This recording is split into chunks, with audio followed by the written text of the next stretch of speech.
ভিডিঅ'টো তুমি আগৰ চেপ্টাৰৰ ইম্পৰ্টেণ্ট টপিকছবিলাকৰ কথা আলোচনা কৰিলোৱে। এতিয়া আমি চেপ্টাৰ 10ৰ পৰা আৰম্ভ কৰোঁ, পোহৰৰ প্ৰতিফলন আৰু প্ৰতিসৰণ। এইটো এটা বহুত ইম্পৰ্টেণ্ট চেপ্টাৰ, কিয়নো ইয়াৰ পৰা 8 মাৰ্কছ আহে। ভাল ধৰণে এইটো পঢ়িবই লাগিব। প্ৰথম কথাটো ৰিফ্লেকশ্যন কি জানিবই লাগিব, আপতন কোন, প্ৰতিফলন কোন, হয়নে? আৰু এই সূত্ৰকেইটাও মনত ৰখাটো ইম্পৰ্টেণ্ট, ইয়াৰ পৰা কুৱেশ্যন আহে। তাৰপিছত স্ফেৰিকেল মিৰৰটো কোনখন কিটো জানিবই লাগিব, অৱতল দাপোন, উত্তল দাপোন, সেইটোতো তোমালোকে জানিবাই। ইয়াত বহুত ইম্পৰ্টেণ্ট কথাটো হ'ল এই ডায়গ্ৰামখিনি, ৰশ্মিৰ সহায়ত গোলাকাৰ দাপোনে গঠন কৰা প্ৰতিবিম্বৰ উপস্থাপন।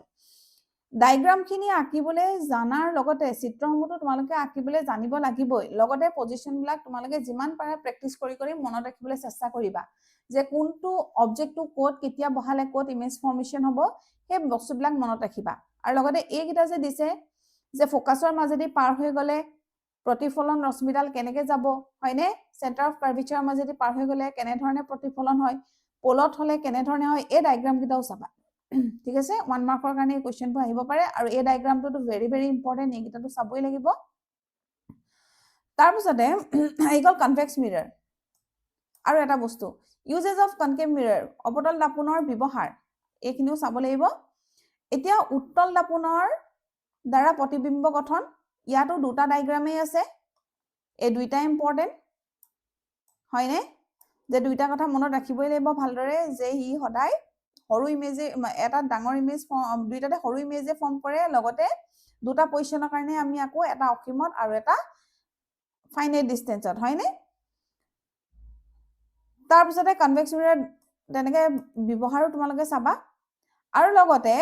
ইয়াত আৰু এটা বস্তু হৈ গ'ল চাইন কনভেনশ্যন, গোলাকাৰ দাপোনৰ দ্বাৰা প্ৰতিফলনৰ বাবে চিহ্ন প্ৰথা। এই চিহ্ন প্ৰথাবোৰ জনাটো বহুত ইম্পৰ্টেণ্ট, কাৰণ এইবোৰ যদি তোমালোকে নাজানা কুৱেশ্যনছ কৰিব নোৱাৰিবা, যোনবোৰ নিউমেৰিকেল কুৱেশ্যন আহিব সেইবিলাক তোমালোকে কৰিব নোৱাৰিবা। সেই বস্তুটো ভালদৰে বুজি ল'বা। মিৰৰ ফৰ্মুলা মনত ৰাখিবই লাগিব, জানিবই লাগিব। বিবৰ্ধন, মেগনিফিকেশ্যন জানিবই লাগিব, ফৰ্মুলাটো মনত ৰাখিবই লাগিব। লগতে ইয়াত উদাহৰণত যিমানবোৰ কুৱেশ্যন আছে সেই কুৱেশ্যনবোৰ বুজি বুজি নিজে কৰিবলৈ চেষ্টা কৰিবা। এবাৰ উত্তৰবোৰ তোমালোকে চাইও ল'বা যে ক'ত ভুল কৰিছা কি। প্ৰশ্নাৱলীত থকা কুৱেশ্যনসমূহ, ইয়াত যিমান মুঠতে নিউমেৰিকেল কুৱেশ্যন আছে তোমালোকে নিউমেৰিকেল কুৱেশ্যনসমূহ কৰি পেলাবা। ৰিফ্ৰেকশ্যন অফ লাইট কি জানিবই লাগিব। তাৰপিছত এই ডায়গ্ৰামটো ৰেক্টেংগুলাৰ গ্লাছ লেবৰ থ্ৰুৱেদি তোমাৰ ৰিফ্ৰেকশ্যন হ'লে কেনেকুৱা ধৰণৰ হয়, এই ডায়গ্ৰামটো এবাৰ ভালদৰে চাবা। ৰিফ্ৰেক্টিভ ইণ্ডেক্স, হয়নে? প্ৰতিহৰ্ণাংক এটা বহুত বেছি ইম্পৰ্টেণ্ট টপিক, এইটোতো চাবই লাগিব। প্ৰতিহৰ্ণাংক লগতে এই ৰিফ্ৰেকশ্যনৰ দুটাটো চাবই লাগিব, লগতে প্ৰতিহৰ্ণাংকটো ভেৰি ভেৰি ইম্পৰ্টেণ্ট টপিক, এইটোতো ভালদৰে চাবা। ইয়াৰ পৰা কুৱেশ্যন আহেই, হয়নে? চাবা। লগতে আৰু এই বস্তুকেইটা ইম্পৰ্টেণ্ট, যোনকেইটা বস্তু যেনেকৈ বায়ু, পানী, কেৰাচিন, হয়নে? ক্ৰাউন গ্লাছ, হীৰা, এইকেইটাৰ এই যোনকেইটা মই মাৰ্ক কৰি দিছো, এই ইম্পৰ্টেণ্ট দ্ৰাৱত্মক মাধ্যম কেইটাৰ প্ৰতিহৰ্ণাংকৰ মাধ্যমটো তোমালোকে মনত ৰাখিবলৈ চেষ্টা কৰিবা। ইয়াৰ প্ৰশ্ন সোধা দেখা যায়। তাৰপিছত প্ৰতিহৰ্ণাংকৰ ওপৰত কুৱেশ্যনছ, নিউমেৰিকেল, এনেকুৱা ধৰণৰ কুৱেশ্যনবোৰ চাবা। এতিয়া হৈ গ'ল ৰিফ্ৰেকশ্যন বাই স্ফেৰিকেল লেন্সেছ। সেই একেধৰণে ৰিফ্লেকশ্যনৰ নিচিনাকৈ এই গোটেই ডায়গ্ৰামকেইটা, এই গোটেই চিত্ৰকেইটা প্ৰেক্টিচ কৰিবই লাগিব, মাষ্ট বি। আৰু লগতে ক'ত বহালে ইমেজটো ক'ত ফৰ্ম হয়, তাৰ কি কি বৈশিষ্ট্য হয়, কেৰেক্টাৰিষ্টিক্স অফ দ্য ইমেজ কি কি হয়, এই বস্তুবিলাক একদম আঙুলিৰ একদম নখত থাকিব লাগিব, তেতিয়াহে তোমালোকে ভাল মাৰ্কছ পাবা। তাৰপিছত চাইন কনভেনশ্যন, আগৰটো নিচিনা একেই হ'ব, কিন্তু অলপ বুজি ল'ব লাগিব। আৰু লগতে lens formula very very important, মনত ৰাখিবই লাগিব। বিবৰ্ধন মনত ৰাখিবই লাগিব। দাপোন আৰু লেন্সৰ কাৰণে বিবৰ্ধন আৰু লেন্স ফৰ্মুলা আৰু মিৰৰ ফৰ্মুলাকেইটা কেনেধৰণে বেলেগ বেলেগ ডিফাৰেঞ্চ কি কি, সেই দুটাও ভালকৈ লিখি লিখি প্ৰেক্টিচ কৰিবা। উদাহৰণৰ প্ৰশ্নসমূহ প্ৰেক্টিচ কৰিবা। কুৱেশ্যন, নিউমেৰিকেল কুৱেশ্যন কেতিয়াও আমি ডাঠি ক'ব নোৱাৰো যে এইটোৱে কুৱেশ্যন আহিব, কিয়নো ইয়াত অংকবোৰ হয়তো সলাই দিব, অকণমান জেগাটো ইফাল সিফাল কৰি দিব, হয়নে নহয়? সেইকাৰণে তোমালোকে কুৱেশ্যনবোৰ বুজিব লাগিব, প্ৰেক্টিচ কৰিব লাগিব। Power of the lens very very important, ইয়াৰ পৰাও কুৱেশ্যন অহা দেখা যায়। তাৰপিছতে ইউনিট কি 1 diopter is equal to 1 meter inverse এই বস্তুবোৰ জানিব লাগিব হয়নে 1 diopter সংজ্ঞা এই কোৱেশ্চনসমূহ চাবাই কোৱেশ্চনসমূহ চাবাই লগতে আৰু এটা কথা মই আগৰ চেপ্টাৰ কিটা কথা কওঁতেও মই তোমালোকক ক'বলৈ পাহৰিলো তোমালোকে কি কি শিকিলা এই তোমালোকে কি কি শিকিলা টুকুৰাতে গোটেই চেপ্টাৰটো সাৰাংশটো দিয়াই থাকে যেতিয়াই চেপ্টাৰটো পঢ়িবা এই সাৰাংশটো এবাৰ ভালদৰে পঢ়ি ল'বা তেতিয়াই বস্তুখিনি তোমালোকৰ ক্লিয়াৰ হৈ যাব কি কি আমি টপিক পঢ়িলো ইয়াৰ পৰা হয়তো দুই এটা কোৱেশ্চন সৰু এমসিকিউ আহি যাব পাৰে হয়নে কিন্তু চাবা এক্সাৰসাইজ এটা আহি গ'ল the human eye and the colourful world human eye এই ডায়াগ্ৰামটো চাবা লগতে আৰু এটা বস্তু হিউমেন আই এই প্ৰতিটো বস্তুৰে ফাংশনিং খিনি চাবা চিলিয়াৰী পেশীৰ ফাংশন কি তাৰ কাম কি ৰেটিনাৰ বাৰু নাহে নেট্ৰোডৰ কাম কি হয়নে চকুৰ মণি ইৰিস কৰ্নিয়া এই সকলোৰে ফাংশন বিলাক চাবা কাৰ কি কাম কোনে কেনে ধৰণে ফাংশন কৰে পাৱাৰ অফ একমোডেশন নিয়াৰ পইণ্ট ফাৰ পইণ্ট কিমানত হয় নিকট বিন্দু দূৰ বিন্দু কিমান হয় সেইকেইটা বস্তু চাবা মায়োপিয়া কি হয় মায়োপিয়া হলে কি হয় আৰু মায়োপিয়াত কি লেন্স ব্যৱহাৰ কৰি তাক ভাল কৰিব পৰা যায় ঠিক তেনে ধৰণে হাইপাৰমেট্ৰোপিয়াৰ কাৰণেও চাবা কি লেন্স ব্যৱহাৰ কৰিব লাগিব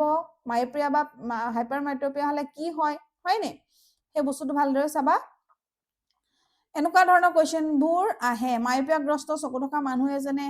এনেকে দূৰত্ব দেখিলে স্পষ্টকৈ দেখা নাপায় কেনে ধৰণৰ লেন্স ব্যৱহাৰ কৰিব লাগিব বা স্বাভাৱিক দৃষ্টিৰ মানুহ এজনৰ দূৰ বিন্দু বা নিকট বিন্দু কি হয়নে ছাত্ৰ এজনে শেষৰ বেঞ্চত বহিলে বৰ্ডখন চোৱাত অসুবিধা পায় ল'ৰাজনে ভোগা বিকাৰটো কি হ'ব পাৰে এনেকুৱা কোৱেশ্চনবোৰ চাবা এইটো important reflection of light through A prism এইটোতো ইম্পৰ্টেণ্ট এটা টপিক কাৰণ এই বস্তুটো আহে প্ৰিজমৰ দ্বাৰা বগা পোহৰৰ বিচ্ছুৰণ এই ডায়াগ্ৰামটো মনত ৰাখিব লাগিব লগতে কেইটা ৰঙত বগা লাগটো ভাগ হয় এইটো মনত ৰাখিব লাগিব লগতে ক্ৰমটো মনত ৰাখিব লাগিব V02 V2 ক'ত আছে R2 ক'ত আছে হয়নে এইবিলাক জানিব লাগিবই এটমস্ফেৰিক ৰিফ্ৰেকশ্যন ইম্পৰ্টেণ্ট কাৰ কাৰণে হয় কি কাৰণে হয় তাৰপিছত তৰাৰ তীব্ৰয়নি কি কাৰণে হয় এটমস্ফেৰিক ৰিফ্ৰেকশ্যন কি হয় এডভান্স সানৰাইজ এণ্ড সানছেট কিমান সময় বেছি আমি সূৰ্যৰ পোহৰটো পাওঁ সেইটো লিখিব লাগিব স্কেটাৰিং অফ লাইট পোহৰৰ বিক্ষেপণ important topic Tyndall effect Tyndall পৰিঘটনা ইম্পৰ্টেণ্ট টপিক এইবিলাকতো এই গোটেইকেইটাই জানিবই লাগিব কিয় হয় কাৰণ কোনটো আহিব তুমি একো ক'ব নোৱাৰা সেইকেইটা বস্তু মনত ৰাখিব লাগিব এটা ভালদৰে চাবাই কি কাৰণে হয় তাৰপিছত আহি গ'ল ইলেক্ট্ৰিচিটিত ফৰ্মুলা সূত্ৰবিলাক ইয়াত বহুত বেছি ইম্পৰ্টেণ্ট সূত্ৰ একক ইলেক্ট্ৰনৰ কিমান ভ্যালু থাকে এটা ইলেক্ট্ৰনত 1.6 × 10⁻⁻19 ইউনিট বিলাক যেনেকৈ চাৰ্জৰ কলম হয়নে কাৰেণ্টৰ এম্পিয়াৰ এইবিলাক জানিব লাগিব লগতে এই উদাহৰণসমূহ প্ৰেক্টিচ কৰিবা হয়নে প্ৰবাহৰ এককৰ সংজ্ঞা দিয়া একক কুলম আধান হলে প্ৰয়োজন হোৱা ইলেক্ট্ৰনৰ সংখ্যা গঠনি সেইবিলাক তো কবাই সংখ্যা গণনা কৰিবলৈ আহিব পাৰে ইলেক্ট্ৰিক পটেনশিয়েলৰ ঠিক একে ধৰণে এইটো ফৰ্মুলা হয়নে ফৰ্মুলা বিলাক মনত ৰাখিবা উদাহৰণ ইম্পৰ্টেণ্ট 6 ভোল্ট বেটাৰী এটাৰ মাজতে 4 লিটাৰ প্ৰতি কুলম আধানক কিমান শক্তি দিয়া হয় সাৰ্কিট ডায়াগ্ৰামৰ এই বস্তুকেইটা মনত ৰাখিবা কোনটো প্ৰতীকে কি বুজায় সেই বস্তুকেইটা ভালদৰে এবাৰ চাবা এই চাৰ্টখন এবাৰ ভালদৰে মনত ৰাখিবা বিশেষকৈ এইটো ক্লোজ কি ওপেন কি হয়নে তাৰপিছতে এই ওয়্যাৰ গিডালৰ এইকেইটা কোৱেশ্চন অহা দেখা যায় দেই এইকেইটা খুব অহা দেখা যায় এইকেইটা চাবা ওমছ ল ভেৰি ভেৰি এটা ইম্পৰ্টেণ্ট টপিক ইয়াৰ পৰা কোৱেশ্চন আহে V is directly proportional to I তাৰ পৰা V is equal to IR আমি যোনটো সূত্ৰ পাইছো ওমৰ সূত্ৰ Rৰ ভ্যালু কেনেকৈ উলিয়াম হয়নে এইবিলাক বস্তু চাবা এইটো এটা important topic factors on which the resistance of A conductor depends এইবিলাক ইম্পৰ্টেণ্ট এইবিলাকতো আৰু ইম্পৰ্টেণ্ট কোৱেশ্চন আহে ইয়াৰ পৰা হয়নে উদাহৰণবোৰ সব প্ৰেক্টিচ কৰিবা ফিজিক্সৰ উদাহৰণবিলাক প্ৰেক্টিচ কৰিবা আৰু কেমিষ্ট্ৰিৰ তোমালোকে যোনবিলাক এক্সপেৰিমেন্ট তাত যে কৰা আছে সেইবিলাকো পঢ়িবা এইটো একেটা উৎসৰ সংযুক্ত একে পদলৰ এডাল শকত আৰু এডাল ক্ষীণ তাৰৰ কোনডাল বেছি সহজে প্ৰবাহ চালিত হয় আৰু কিয় এইবিলাক বস্তু চাবা এইটো লু আৰু পাৰৰ ভিতৰত কোনটো অধিক ভাল পৰিবাহী কোনটো পদাৰ্থ আটাইতকৈ ভাল পৰিবাহী এইবিলাক চাবা ৰেজিষ্টেন্স অফ ৰেজিষ্টাৰ ইয়াত ৰেজিষ্টাৰ্ছ ইন সিৰিজ শ্ৰেণীবদ্ধ সজ্জাত ৰোধক প্ৰেক্টিচ কৰিব লাগিব ইয়াৰ কোৱেশ্চনছ সিৰিজত থাকিলে কি হয় ডাইৰেক্ট যোগ হয় সেইটো জানিব লাগিব এই উদাহৰণসমূহ কৰিবা ঠিক তেনেধৰণে ৰেজিষ্টাৰ্ছ ইন পেৰেলেলতো কেনেকৈ হয় এইবিলাক জানিব লাগিব উদাহৰণ ভেৰি ভেৰি ইম্পৰ্টেণ্ট উদাহৰণৰ লগতে তোমালোকে চেম্পল পেপাৰ উলিয়াই আগৰ প্ৰিভিয়াছ ইয়েৰ পেপাৰ উলিয়াই এনেকুৱা কুৱেশ্যনবোৰ চব প্ৰেক্টিচ কৰিব লাগিব এইটো এটা ইম্পৰ্টেণ্ট কুৱেশ্যন এইবিলাক চাবই লাগিব হিটিং ইফেক্ট অফ ইলেক্ট্ৰিক কাৰেণ্টৰ এই ফৰ্মুলাবিলাক হিটিং ইফেক্ট কি হয় হয়নে ফৰ্মুলাসমূহ এইটো বিদ্যুৎটো বহুত এটা ইম্পৰ্টেণ্ট চেপ্টাৰ দেই ইয়াৰ সকলো বস্তুবিলাকেই চাব লাগিব গম পাইছানে ইয়াৰ পৰা কোনটো কুৱেশ্যন আহে দেখা গম পোৱা নাযায় কাৰণ ইয়াৰ প্ৰতিটো টপিকৰ পৰাই কুৱেশ্যন প্ৰত্যেকবাৰে মানে কি এবছৰ ইবছৰৰ পাছত ইটো সিটো টপিক প্ৰায় টাচ কৰা দেখা যায় সেইকাৰণে চাবই লাগিব ইম্পৰ্টেণ্ট টপিক হয়নে তাৰপিছতে practical application of heating effect of electric current ইয়াত বিশেষকৈ কি চাব লাগিব তোমালোকে জানানে এইকেইটা ফৰ্মুলাকেইটাতো চাব লাগিবই এইটো ইম্পৰ্টেণ্ট 1 কিলোৱাট মানে কিমান হয় 3 × 10⁶ জুল যে সেই বস্তুটো আহে উদাহৰণবিলাক চাবাই আৰু ইয়াত এটা বস্তু application of heating effect of কাৰেণ্টত তোমালোকে ফিউজৰ কথা ঠিক আছে এনেকুৱা কুৱেশ্যনবোৰ আহে ফিউজত কি ব্যৱহাৰ ফিউজটো কি কাৰণে ব্যৱহাৰ কৰা হয় বা এইটো কোনটো ইফেক্ট অফ কাৰেণ্টত প্ৰয়োগ হয় এই বস্তুটো চাবা দেই জ্বলন তাপনৰ অন্য এটা প্ৰয়োগ হৈছে বৈদ্যুতিক বৰ্তনী ব্যৱহাৰ কৰা ফিউজ এক্সাম্পলবিলাকৰো কুৱেশ্যন আহে হৈ গ'ল তোমালোকে কি শিকিলা এইবিলাক এবাৰ পঢ়ি ল'বা তাৰ পৰা আহি গ'ল বিদ্যুৎ প্ৰবাহৰ চুম্বকীয় ক্ৰিয়া magnetic effects of current magnetic field and field lines এই ডায়েগ্ৰামটো চাবা এইটো আঁকিবলৈও কেতিয়াবা আহে বা ক'ত কিমান মেগনেটিক ফিল্ড হয় সেইটো বস্তু সুধিয়ায়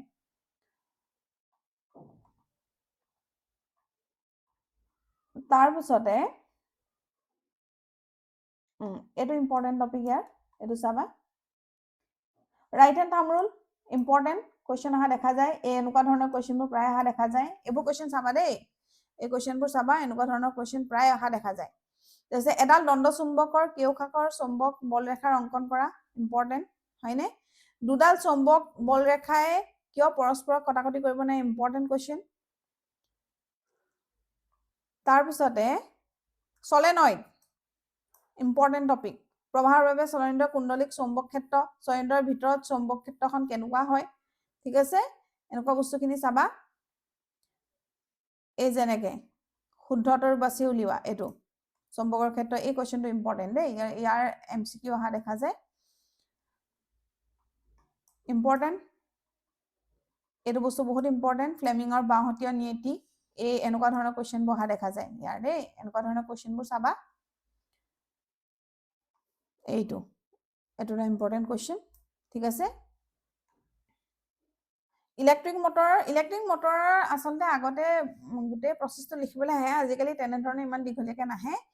বৈদ্যুতিক মটৰটো কি হয় আৰু ইয়াত কোনটো প্ৰিন্সিপালে কাম কৰে সেই বস্তুটো চাবা সেই বস্তুটো চালেই হৈ গ'ল বাঁহতীয়া নিয়ম এইবিলাকতো চাবই লাগিব মূল নীতিটো বৈদ্যুতিক মটৰৰ মূল নীতি সেইবিলাক বস্তু চাবা ঠিক তেনেকৈ ইলেক্ট্ৰমেগনেটিক ইণ্ডাকশ্যন কি হয় ইলেক্ট্ৰমেগনেটিক ইণ্ডাকশ্যনৰ মেইনলি তোমালোকৰ ফ্লেমিঙৰ হুহঁতীয়া নীতিটো জানিব লাগিব কোনটো কি হয় তাৰপিছতে ইলেক্ট্ৰিক জেনেৰেটৰ তেনেধৰণে ইলেক্ট্ৰিক জেনেৰেটৰৰ কাম কি ইলেক্ট্ৰিক জেনেৰেটৰৰ মূল নীতিটো কি সেই দুটা মনত ৰাখিলেই হ'ল ইয়াত দিছে নহয় এটা বৈদ্যুতিক জেনেৰেটৰ মূল নীতিটো লিখা বা প্ৰত্যক্ষ প্ৰবাহৰ উৎস কেইটামানৰ নাম লিখা এটা ইম্পৰ্টেণ্ট টপিক এটা বস্তু চাবা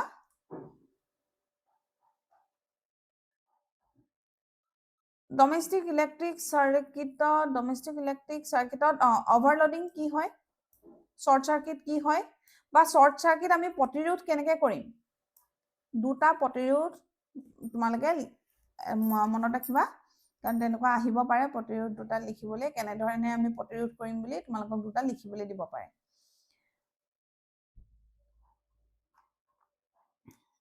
আৰু এতিয়া লাষ্ট ফিজিক্সৰ চেপ্টাৰটো হ'ল sources of energy sources of energy renewable energy কি হয় নন ৰিনিউৱেবল এনাৰ্জি কি হয় এয়া পৰম্পৰাগত শক্তিৰ উৎস fossil fuel is a very important topic বহুত গুৰুত্বপূৰ্ণ এইটো এটা টপিক ইয়াৰ পৰা কোৱেশ্চন প্ৰায় অহা দেখা যায় সেইকাৰণে এইটো একদম ভালদৰে পঢ়িবাই থাৰ্মেল পাৱাৰ প্লান্টৰ ইমান কোৱেশ্চন অহা দেখা নাযায় ঠিক তেনেদৰে হাইড্ৰ পাৱাৰ প্লান্টৰো তেনেকুৱা ইমান কোৱেশ্চন অহা দেখা নাযায় বায়োমাছৰ কোৱেশ্চন অহা দেখা যায় ইম্পৰ্টেণ্ট উইণ্ড এনাৰ্জিৰো বৰ বিশেষ কোৱেশ্চন অহা দেখা নাযায় বাৰু তাৰপিছত বিকল্প বা অপৰম্পৰাগত শক্তিৰ উৎস আমি শক্তিৰ বিকল্প উৎস বিচাৰো কিয় ইয়াত যে এই চেপ্টাৰটোৰ পৰা কেনেকুৱা ধৰণৰ কোৱেশ্চন অহা জানে তোমালোকৰ নিজৰ ফালৰ পৰা কিবা তোমালোকক পৰামৰ্শ আগবঢ়াবলৈ দিব কাৰণ দৰ্শাবলৈ দিব সেইকাৰণে তোমালোকে নিজেও অলপমান প্ৰেজেন্স অফ মাইন্ড ব্যৱহাৰ কৰি পিনি কিছুমান কোৱেশ্চনৰ আনসাৰ লিখিব লাগিব solar energy very important topic ইয়াৰ পৰা কোৱেশ্চন প্ৰায় অহা দেখা যায়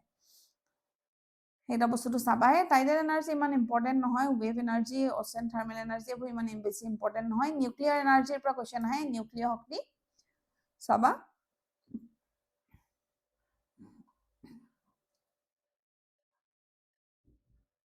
এনভাইৰনমেন্টেল কনসিকুৱেন্সেস ইম্পৰ্টেণ্ট কি ধৰণে এই শক্তিবিলাকে আমাৰ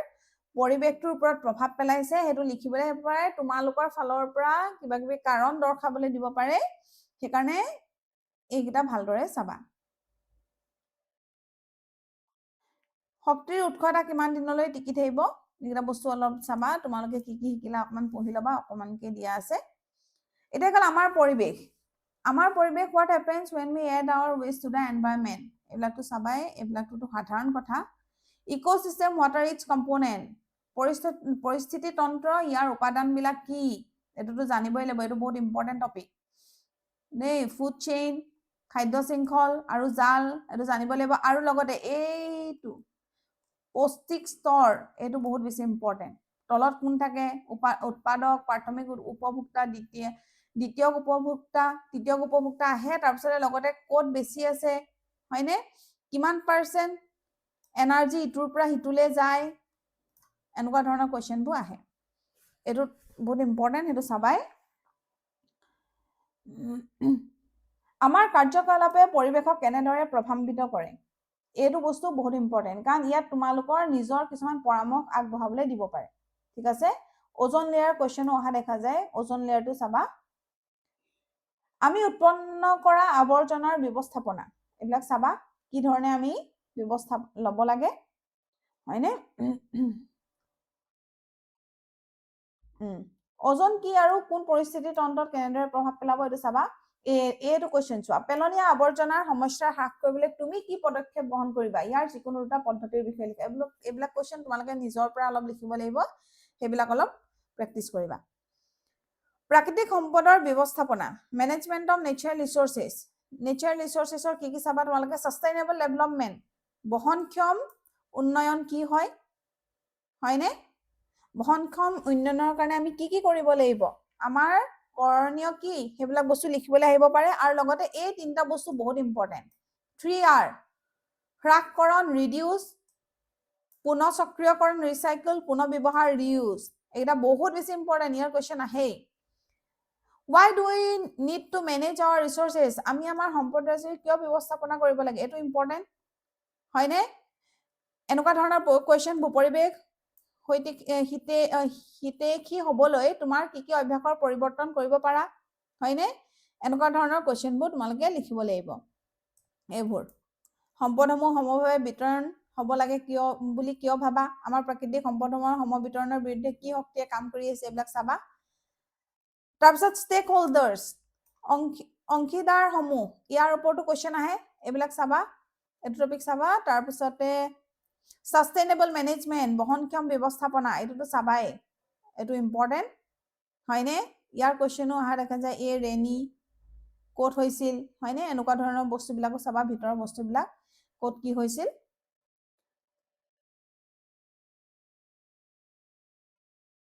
তাৰপিছতে নদী বান্ধ, ৱাটাৰ হাৰ্ভেষ্টিং, পানী সঞ্চয়ন, এইবিলাক চাবা ওপৰাপৰি। এইবিলাকতো কমন চেঞ্চৰ কুৱেশ্যন, অলপ বস্তুবিলাক জানিলেই তোমালোকে নিজে লিখিব পাৰিবা। কোল এণ্ড পেট্ৰলিয়াম, প্ৰাকৃতিক সম্পদ ব্যৱস্থাপনাৰ এক আভাস, এইবিলাক চাবা। আৰু তোমালোকে কি কি শিকিলা ইয়াত, মেইনলি এই লাষ্টৰ 3টা চেপ্টাৰত তোমালোকে নিজৰ কাৰণ দৰ্শাবলৈ তোমালোকক দিব পাৰে। সেইকাৰণে তোমালোকে সেই বস্তুবিলাক কিনো ভালদৰে জানিবলৈ চেষ্টা কৰিবা। বস্তুবোৰ কি ভালদৰে জানিলে উত্তৰবিলাক কৰিব পাৰিবা। ইমানে আছিলে তোমালোকৰ চেপ্টাৰ 16টা আছিলে। 16টা চেপ্টাৰে আমি ইম্পৰ্টেণ্ট টপিকসমূহ তোমালোকক আলোচনা কৰিছো তোমালোকৰ লগত। এতিয়া কথা হ'ল টপিকসমূহতো তোমালোকে পঢ়িবা, তাতকৈও ডাঙৰ কামটো হ'ল টপিকসমূহ পঢ়ি মনত ৰখাৰ বুজাৰ পাছতো তোমালোকৰ মেইন কাম হ'ল কুৱেশ্যন ডিছকাছ কৰা, কুৱেশ্যন পেপাৰ প্ৰেক্টিছ কৰা। কুৱেশ্যন পেপাৰৰ কাৰণে আমি কি কৰিম, কুৱেশ্যন অলপমান আমি তোমালোকৰ কাৰণে ইম্পৰ্টেণ্ট লং কুৱেশ্যনছ এটা ভিডিঅ'ত অতি সোনকালে তোমালোকৰ বাবে লৈ আহিম। আৰু বাকী MCQ আমি তোমালোকক দিয়ে আছো আমাৰ চেনেলটোত। ডিষ্ট্ৰিক্ট ৱাইজ টেষ্ট পেপাৰবিলাকো দি আছো। তাৰপিছত বেলেগকৈ আমি ইম্পৰ্টেণ্ট MCQs তোমালোকৰ কাৰণে চেনেলটোত দিয়ে আছো। তোমালোকে সেইসমূহ প্ৰেক্টিছ কৰিবা। লগতে নিজে যিমান পাৰা চেম্পল পেপাৰ্ছ কালেক্ট কৰিও কুৱেশ্যনসমূহ কৰিবা। কেনেকুৱা ধৰণৰ আগতে কুৱেশ্যন আহিছে চাবা। বাকী আমি যোনখিনি ইম্পৰ্টেণ্ট টপিকছ কৈছোঁ সেই টপিকসমূহ খুব গুৰুত্বপূৰ্ণভাৱে পঢ়িবা। তোমালোকে এটা ভাল অংক বা ভাল নম্বৰ তোমালোকে বিজ্ঞানত পাবলৈ সক্ষম হ'বা।